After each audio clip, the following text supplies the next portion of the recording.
అన్నా బాగున్నావా? ఇచ్చారా పైకి వస్తుంది.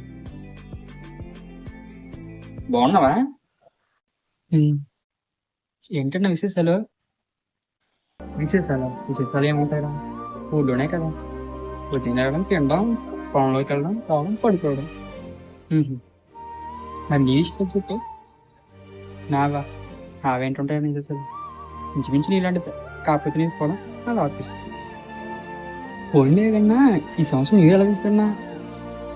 ఏంటి న్యూ ఇయరా? ఒకప్పుడు 50 రూపాయలు పెట్టి న్యూ ఇయర్ జరుపుకునే రోజు నుంచి ఇప్పుడు 500 ఉన్న జరుపుకునే రోజుకి వచ్చేసింది. వాళ్ళందరూ ఎక్కడెక్కడో, నేను ఇక్కడ. కాబట్టి న్యూ ఇయర్ జరుపుకోలేదు మనం. అవునండి, నువ్వు చెప్పింది నిజమే. ఆ రోజులే బాగుండేది.